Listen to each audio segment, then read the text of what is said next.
नमस्कार, आप देख रहे हैं प्रदेश का सबसे भरोसेमंद news channel India news Rajasthan और मैं हूं आपके साथ सचिन दुबे। विधानसभा में बजट बहस पर आज चर्चा हुई।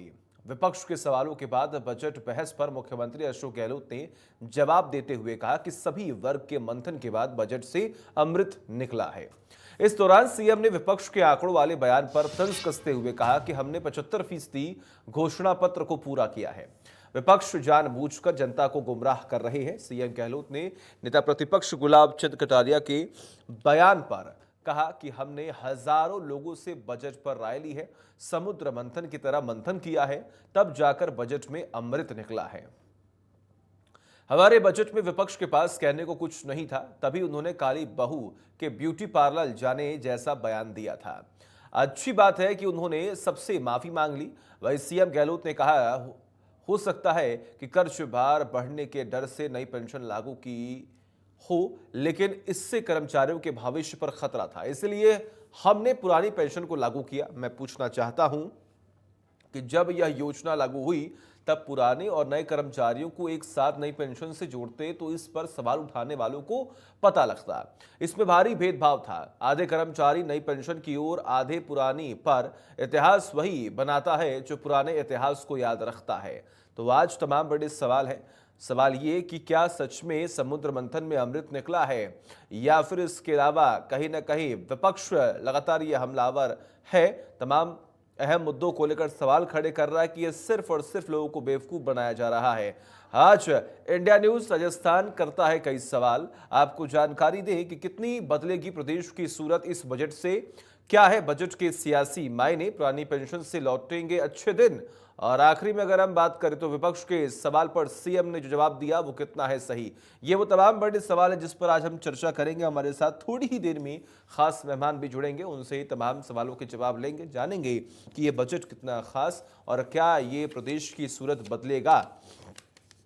एक तरफ लगातार बड़े आरोप ये भी लगाए जा रहे हैं कि 1.5 लाख करोड़ का कर्ज प्रदेश सरकार ने लिया है। अगर कर्ज ऐसे ही सरकार लेते रहेगी तो अतिरिक्त भारी प्रभाव जो है वो प्रदेश के ऊपर पड़ेगा और कहीं ना कहीं आम जनता की मुश्किलें भी लगातार बढ़ेंगी। लेकिन वही दूसरी ओर सरकार का ये कहना है कि ये बजट बेहद खास है, आम जनता के हित में है और कहीं ना कहीं समुद्र मंथन करने के बाद अमृत निकला, यानी कि ये बजट को मंथन में हुए अमृत के तौर पर देखा जा रहा है कि हमने लगातार कई दिनों से मंथन किया है, हमने लोगों से राय ली है और तब अंत में जाकर ये बजट जो है वो तैयार किया है। और ये बजट प्रदेश के कितने हित में है, ये बजट प्रदेश को किस ओर लेकर जाएगा, इस पर आज हम चर्चा करेंगे। हमारे साथ थोड़ी देर में दो खास मेहमान जुड़ेंगे, उनसे जानेंगे कि आखिर आज के इस बजट से क्या होगा, प्रदेश की तस्वीर, क्या तस्वीर बदलेगी, क्या आम जनता की परेशानियों का समाधान होगा। जो लगातार महंगाई बढ़ रही है, क्या महंगाई से जनता की परेशानी खत्म होगी, क्या महिला सुरक्षा को लेकर जो लगातार सरकार तमाम दावे कर रही है क्या वो खत्म होंगे, क्या बेरोजगारी दर खत्म होगी, क्या बेरोजगारी दर कम होगी। ये तमाम ऐसे बड़े सवाल हैं। इन तमाम बड़े सवालों के जवाब लेंगे। हमारे साथ थोड़ी देर में कुछ खास मेहमान जुड़ेंगे, उनसे तमाम बड़े सवालों के जवाब लेंगे। मुख्य तौर पर अगर हम बात करें तो आज के बजट की कुछ खास बातें ये भी रही कि जब बजट पेश किया गया उसके बाद लगातार विपक्ष हमलावर है। विपक्ष की तरफ से तमाम बड़े आरोप लगाए जा रहे हैं। गुलाब चंद कटारिया जो कि नेता प्रतिपक्ष है, उन्होंने भी तमाम बड़े सवाल खड़े किए। उन्होंने ये भी आरोप लगाए कि इतना खर्च लेने के बावजूद भी सरकार जो है वो बिल्कुल निश्चिंत होकर बैठी हुई है, यानी कि प्रदेश के हालात पर उनका ध्यान ही नहीं है। तो वही दूसरी ओर सरकार का ये कहना है कि हमने सोच समझ कर ये बजट बनाया है, हमने मंथन किया, हमने लोगों से राय ली है और तब अंत में जाकर ये जो बजट है वो हमने पेश किया है। सबसे पहले अगर आपको बताया तो बजट के आंकड़े गुमराह करने वाले हैं। गुलाब चंद कटारिया ने इस बात पर जोर दिया, सरकार ने वित्तीय अनुमान में वाहवाही लूटी है। जी हां, बजट से अमृत निकला है या अभी भी ये विष के तौर पर आम जनता इसे पीने वाली है। ये तमाम ऐसे बड़े सवाल हैं। तमाम बड़े सवालों के जवाब लेंगे। हमारे साथ थोड़ी देर में कुछ खास मेहमान जुड़ेंगे, उनसे तमाम बड़े सवालों के जवाब लेंगे। लेकिन बड़ी बात यह है, देखिए विशेष तौर पर अगर हम देखें तो जब ये बजट पेश किया गया, यानी कि अगर हम बात करें तो बजट पेश होने के बाद भी लगातार तमाम प्रतिक्रियाएं सामने आ रही थी।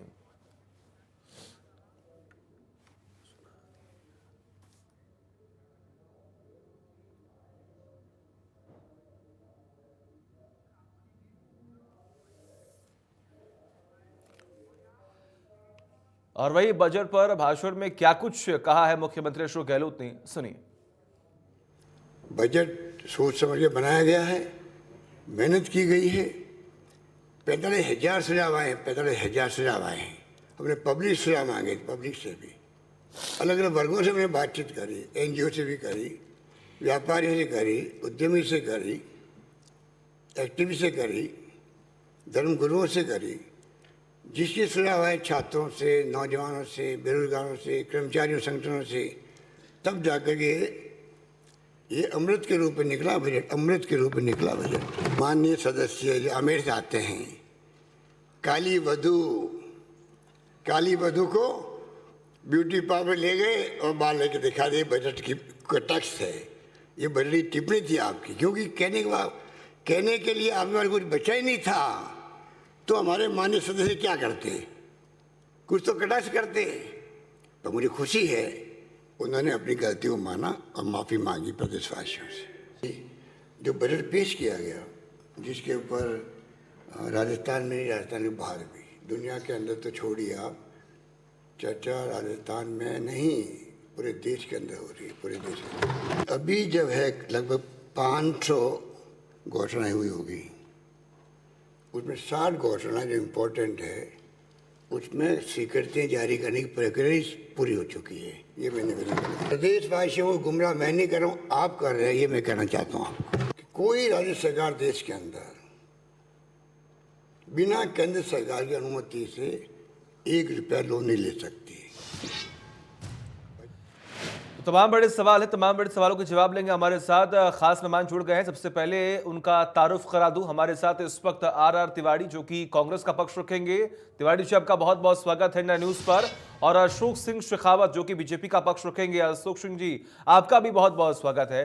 अशोक सिंह जी, शुरुआत आपसे ही करते हैं। सर, सरकार ये कह रही है कि हमने मंथन किया, लोगों से राय ली है, और राय लेने के बाद, मंथन करने के बाद अब ये समझ में आ रहा है कि ये अमृत है। आप बताएं, ये अमृत है या विष है?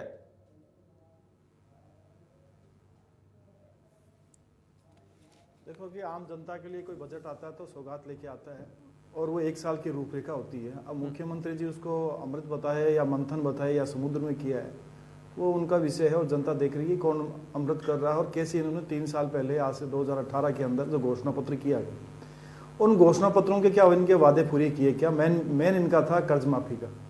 और आज मुख्यमंत्री जी ने कहा कि हमने 14,000 करोड़ का हमने माफ़ कर दिया है, और 6,000 करोड़ का पहले का बताया, और कहा कि 22 लाख के लगभग वो किसान थे। लेकिन आप ये देखेंगे कि कितने किसान थे, 60 लाख किसान हैं, 1,20,000 करोड़ का उनका कर्जा है।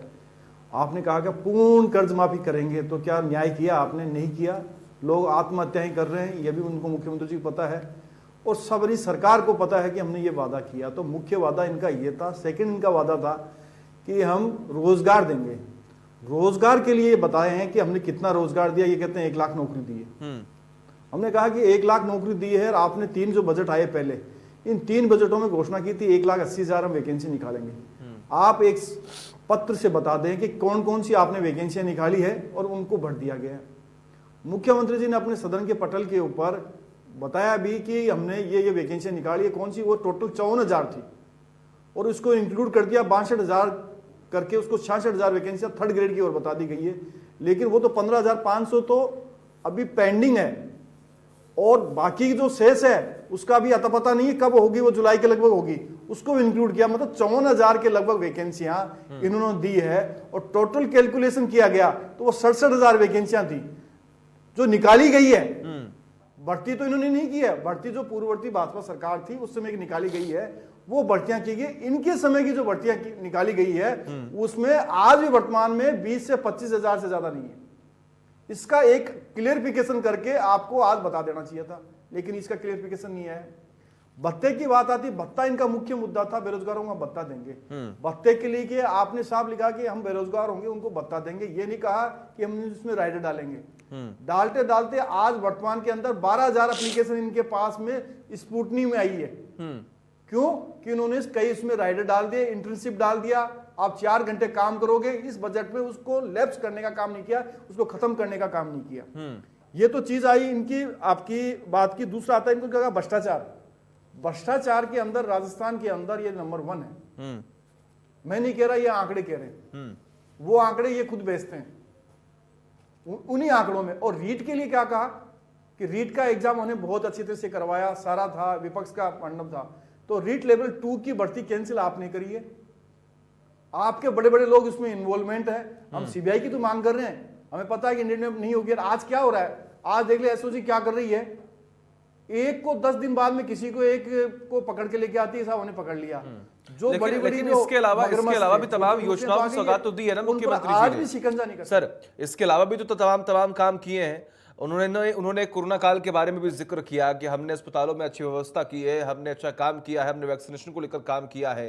इन तमाम चीजों का भी तो जिक्र किया नहीं कि प्रदेश की अगर हम बात करें सरकार ने काम किया है, लेकिन तमाम आरोप लगाए जा रहे हैं। आपने कई मुद्दे यहाँ पर गिना दिए, कर्ज माफी का मुद्दा गिना दिया, रोजगार का मुद्दा गिना दिया, बेरोजगारी भत्ते का मुद्दा गिना दिया, करप्शन का मुद्दा गिना दिया। तिवारी जी, आप सुन रहे लगातार, देखिए आंकड़े भी पेश कर दिए कि आपने कहा था कर्ज माफी करेंगे, आपने कितनों के कर्ज माफ किए, कितने बाकी हैं, किसानों को आप बगलाने की कोशिश कर रहे हैं, उन्हें बेवकूफ बना रहे हैं, ऐसे आरोप लगा रहा है।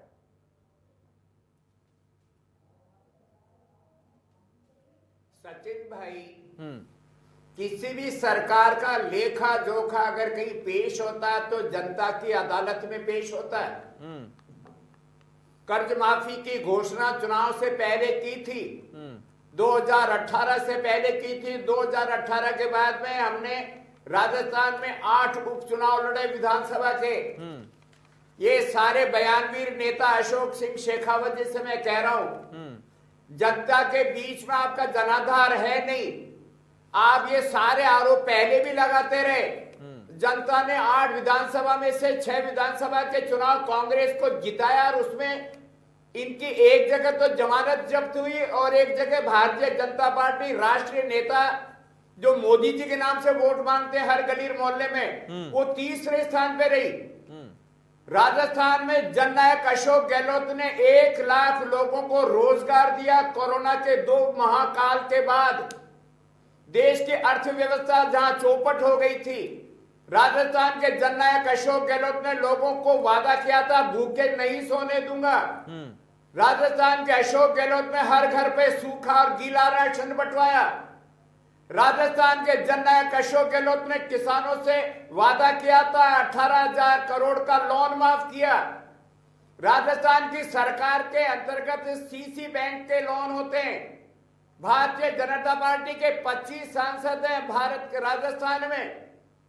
25 सांसद का मंत्री है सीतारमण, सांसदों के प्रधानमंत्री है हमारे प्रधानमंत्री नरेंद्र मोदी। केंद्रीकृत बैंकों का लोन माफ करने के लिए केंद्र की स्वीकृति चाहिए। बैंक राजस्थान सरकार के अधीन नहीं आते। अच्छा, मतलब आप कहना चाह रहे हैं कि केंद्र सरकार सहयोग नहीं कर रही है। हम जमा करा देंगे। ठीक है तिवारी जी, आपका कहना ये है कि राज्य सरकार को सहयोग नहीं कर रही है केंद्र सरकार, जिसकी वजह से आप कर्ज माफ नहीं कर पा रहे हैं। तिवारी जी, आप यही कहना चाह रहे हैं ना सर कि केंद्र सरकार सहयोग नहीं कर रही है। बैंकों का लोन तो केंद्र सरकार माफ करेगी, राजस्थान की सरकार कैसे माफ कर सकती है? एक सांसद दिल्ली में जाकर के कभी राजस्थान के किसानों के बारे में बोलते नहीं है। देखिए पॉइंट टू पॉइंट आगे बढ़ते हैं। आपने आरोप लगाया, अब उसका जवाब ले लेते हैं।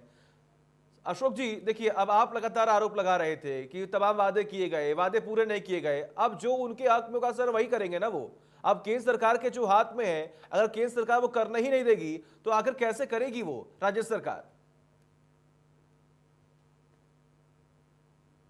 देखो कि इन्होंने कहा कि पहली बात तो हम कोई आरोप की बात नहीं है, जनता के जो आवाज है उनकी जन घोषणा पत्र के अंदर जो वादे किए उन वादों को हम उनको बता रहे हैं, जगा रहे हैं। और राहुल गांधी जी ने उसी से मैं कहा था कि सूरज चाहे उगे ना उगे, चंद्रमा गायब हो जाए, लेकिन 10 दिन में कर्ज माफ हो जाएगा। ये बात इन्होंने राहुल गांधी जी ने कही। अशोक गहलोत जी ने सचिन भाई तीसरे दिन शपथ लेने के 20 दिन कर्जा माफ करने का आदेश जारी कर दिया था। ये सारे इनके आरोप उस समय भी लगाते थे। नहीं ठीक है, बेरोजगारी का था, भ्रष्टाचार का था, राजस्थान में पता नहीं क्या क्या आरोप लगाते थे। हाँ एक मिनट सर, तिवारी जी एक मिनट सर, अशोक जी को जवाब देने दीजिए पहले आप। सर देखिए अशोक जी, आरोप आप आरोप लगाइए, आपका हक है, विपक्ष की भूमिका आप निभाइए। लेकिन सर देखिए तिवारी जी ने कहा ना कि जितने भी उपचुनाव हुए, बाई इलेक्शन हुए, आखिर उसमें तो जनता ने कांग्रेस को चुना, आखिर आपको क्यों नहीं चुना? यानी कि वो काम कर रहे हैं, जो वादे उन्होंने किए वो पूरा कर रहे हैं। अशोक जी। देखो कि ये जी इसी का श्रेय लेते हैं कि हम चुनाव में हारे। भारतीय जनता हार जीत चलती रहती है, लेकिन वही चुनाव पंचायती राज के चुनाव होते हैं, और जो फर्स्ट वाले में 21 में से भारतीय जनता पार्टी 14 ये जिला प्रमुख बनाती है, तो उसका ये नहीं कहेंगे जी। जनता, ग्रामीण जनता हमारे साथ थी, करोड़ों के वोट हमें मिले, लाखों की संख्या का गैप रहा, उसके बारे में कोई चर्चा नहीं करेंगे। नगर निगम के अंदर 5 नगर निगम हम बनाते हैं, 10 में से 2 तोड़ फोड़ के जड़ा बड़ा करके बना लेते हैं। यदि उसको बड़ा नहीं करते तो भारतीय जनता पार्टी जीत के आती है। चुनाव में आप बताइए, आप यदि जनता की बात कर रहे हैं, सचिन और राजस्थान के जननायक ने धमक दी सचिन है। जी मैं कह रहा हूं कि देखो कि आपने जो प्रश्न पूछा मैंने उसका उत्तर दिया। राजस्थान का अब मैं कहना चाहता हूं 2004 में देश में प्रधानमंत्री थे अटल बिहारी वाजपेयी, उन्होंने देश के कर्मचारियों की पेंशन बंद कर दी। कर्मचारियों का 40 साल मुझे लगता है कि राजस्थान के सचिन जी ये नहीं है सर एक मिनट तिवारी जी सर मेरी बात सुनिए सर, एक मिनट सर, एक minute please sir. Tiwari ji ऐसे नहीं सर, ऐसे नहीं सर। देखिए आपको जब बोलने का मौका दिया जा रहा है तो फिर आप ऐसे क्यों सर चिल्ला रहे हैं? चिल्लाने की जरूरत नहीं सर, अपना पक्ष रखिए, शांति से अपना पक्ष रखिए। अशोक जी की बारी है, उनको अपनी बात कंप्लीट करने दीजिए, मैं आपको भी समय दे रहा हूं सर। अशोक जी बोलिए। मुझे लगता है कि तिवारी जी की बड़ी उतावल हो रही है, बोले बहुत जल्दी बोलना है, बहुत जल्दी विपक्ष को बोलने नहीं देना है, उसका मतलब कि हास्य के रूप में लेना है। मैं कह रहा हूं करिए, कोई बात नहीं, आपका टर्म आए जब बोलना। अब ये बात आती है कोई को भूखा नहीं सोने देंगे, मुख्यमंत्री जी ने कहा कि हमने कोरोना काल में नहीं सोने दिया, और तिवारी जी ने भी कहा यदि प्रधानमंत्री गरीब अन्न योजना के तहत यदि नागरिकों को, राजस्थान के लोगों को, पूरे भारतवर्ष के लोगों को 5 किलो अतिरिक्त अनाज मिलता है, उसकी कोई चर्चा नहीं करेंगे, कह देंगे साहब केंद्र से कुछ नहीं मिला। आप कहें तो मैं एक एक योजना को बता दूं केंद्र से क्या क्या मिला, क्या क्या नहीं मिला है। अब मुख्य तो कह दीजिए, आप देखिए कि प्रधानमंत्री स्वच्छ भारत मिशन और शहरी ग्रामीण, और यदि हम 12 राज्यों के यदि नाम करें हैं शहरी के अंदर, इतना पैसा देने के बाद में भी राजस्थान का नंबर रैंक कौन सा था? 12 राज्यों में 9वीं रैंक। मतलब पैसों का कैसे दुरुपयोग किया जाता है वो सरकार ये कर रही है, केंद्र सरकार का। फिर कहते साहब कैसा नहीं दे रहे। अरे भाई इस काम के पैसों का हिसाब तो हम लेंगे। और जल जीवन मिशन के अंदर 3 वित्तीय वर्षों में 14,000 करोड़ रुपए हमने दे दिए, 4,000 इनके पास पहुंच चुके हैं, 1,800 के लगभग इन्होंने खर्च कर दिए हैं। बाकी के स्टेट के गवर्नमेंट के पैसे देने में इनको क्या जोर आ रहा है कि साहब हमारे पास पैसा ही नहीं है, हम तो 14,000 करोड़ दे रहे हैं आपको अपना हिस्सा नहीं दे रहे। और उसमें देखिए आप जो आवास योजना है, उस आवास योजना में तो जिनके पास कोठियां बड़ी बड़ी है उनको भी आप इसमें सम्मिलित कर रहे हो। तो मतलब आप भ्रष्टाचार के लिए लोगों, नीचे के लोगों को सम्मिलित कर रहे हो। और आप कह रहे हो कि सब केंद्र सरकार नहीं दे रही, केंद्र सरकार उसकी ऑडिट कराती है। और जैसे ही ये पकड़ाई में आता है तो इनका हाई उल्लाह होता है कि साहब हमारा हिस्सा था, वो हमारा हिस्सा नहीं दे रहे। और सर, हर चीज के अंदर कहते हैं हिस्सा नहीं दिया। देखिए तो आप देखिए ये फसल बीमा योजना है, जमीनी हकीकत फसल क्या बीमा है, योजना समान जमीनी निधि के हकीकत तहत क्या है, 10,000 ये तो खैर आने वाला वक्त ही बताएगा। जनता किसे पसंद कर रही है, और जो कार्य लगातार जो वादे जनता के सामने किए गए थे, अगर वादे पूर्ण नहीं होंगे तो कहीं ना कहीं जनता कांग्रेस को सत्ता से बाहर करेगी और किसी और पार्टी को या फिर किसी और को विकल्प के तौर पर देखेगी। लेकिन तिवारी जी, अगर करप्शन इतना लगातार बढ़ रहा है, करप्शन का लेवल अगर इतना बढ़ रहा है, तो कहीं ना कहीं चिंता वाली विषय है, बात है। क्योंकि अगर भाजपा ये कह रही है कि केंद्र जो सरकार है वो आपको इतना बड़ा अमाउंट दे रही है, लेकिन उसके बावजूद भी अगर उसका सदुपयोग नहीं हो रहा है, तो सर ये जनता की भावनाओं के साथ खिलवाड़ है, उन योजनाओं के साथ खिलवाड़ है जो लगातार तमाम दावे किए जाते हैं, लेकिन जनता को मिल कुछ भी नहीं रहा है। तिवारी जी। सचिन भाई, राजस्थान की लाइफलाइन है 13 जिलों के करोड़ों करोड़ों लोगों को जल जीवन मिशन योजना से जोड़ने का। जल जीवन मिशन योजना राजस्थान के अंदर लागू की जा रही है। हालात ये कि राजस्थान भौगोलिक दृष्टि से देश का सबसे बड़ा क्षेत्रफल वाला है। राजस्थान के गांव और ढाणी कई किलोमीटर पे कई 100 आदमी रहते हैं, कई 25 आदमी रहते हैं, कई 10 आदमी रहते हैं।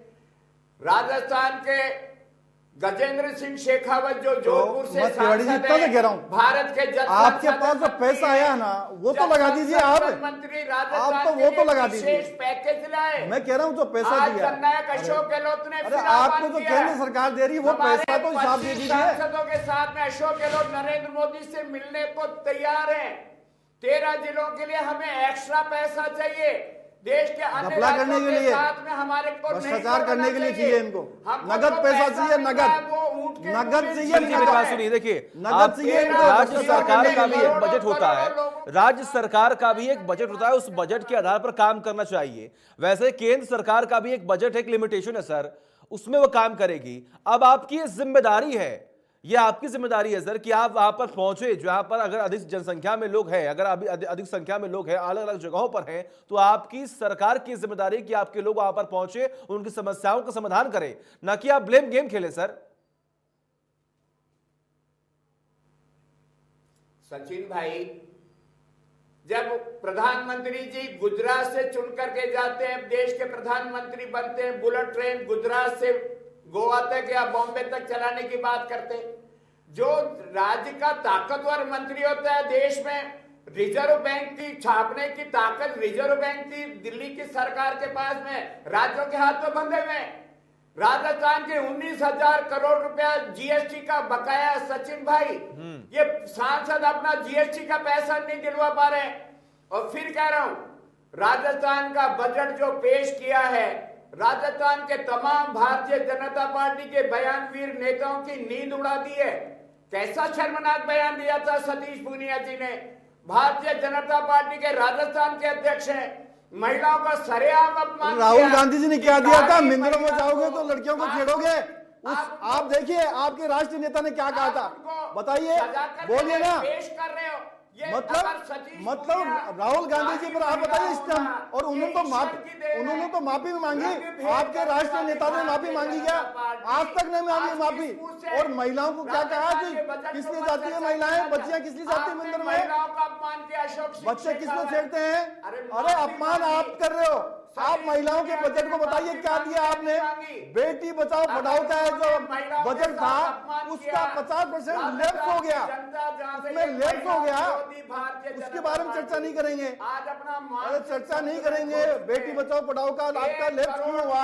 आपकी ठीक है, नेता से हुआ। ठीक है सर, ठीक है आप सर। लोगों तिवारी ने जी, काम ठीक है सर, नहीं माफ किया। कीजिएगा, समय की बहुत आपकी कमी है। आपकी तिवारी जी, ठीक है, मेरी बात सुनिए। ठीक है, अशोक जी देखिए, उम्मीद आम जनता यही करती है कि जिस सरकार, जिस पार्टी को हमने सत्ता पर बैठाया है, वो पार्टी आम जनता की समस्याओं को सुने, एक ऐसा बजट लेकर आए जिसकी वजह से आम जनता की जो परेशानियां वो खत्म हो सके, जो उनकी नीड्स है, जो बेसिक नीड्स है, कम से कम वो तो उनको मिल सके।